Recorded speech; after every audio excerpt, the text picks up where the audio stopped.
Donc, comme vous l'aurez remarqué, le méfie-toi des inconnus interpelle beaucoup.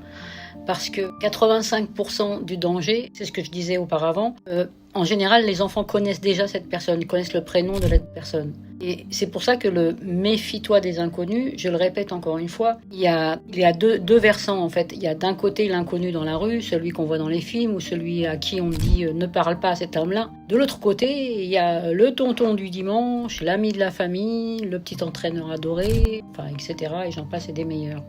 Et ces gens-là, dans l'esprit de l'enfant, ce ne sont pas des inconnus. Donc on compare, et quand on compare, les chiffres sont sans appel. Vraiment, vraiment les amis. Gardez bien ça en mémoire. Les chiffres sont sans appel, c'est-à-dire qu'entre 70 et 85% des abus sur les enfants proviennent dans le cercle familial, dans le cercle entourage proche, peut-être pas forcément familial, mais dans un cercle très restreint et très proche. Pas de l'étranger. Le parent a cru bien faire, donc en fait je vous le redis et je ne cesserai de le redire parce que c'est vraiment important que ça rentre dans l'esprit des gens. Le parent, normalement, on se conforte en disant, on pense faire de la prévention en disant méfie-toi des inconnus.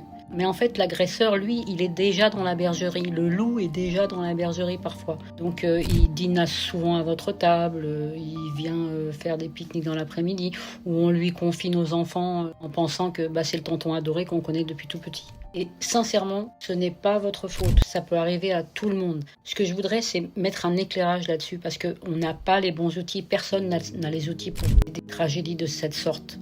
Donc c'est pour ça que c'est important de renforcer l'intérieur de l'enfant, qu'il puisse se faire confiance, qu'il écoute son intuition. Et c'est pour ça que j'écris des guides et que j'adore écrire ces guides. Mes guides aident les enfants justement à comprendre leur corps, à comprendre leurs réactions, à leurs limites, donnent du poids à leur voix, à leur confiance et à leur ressenti interne. Donc s'il vous plaît, dites-moi en commentaire, est-ce qu'on vous en a déjà parlé ça de vous quand vous étiez enfant ? Ou est-ce qu'on vous a juste dit « méfie-toi des inconnus » ? Si cette vidéo peut apporter de la valeur à quelqu'un d'entre vous ou peut faire du bien dans votre entourage, n'hésitez pas, partagez-la et likez les amis et abonnez-vous si le cœur vous en dit. Bonne journée, prenez soin de vous.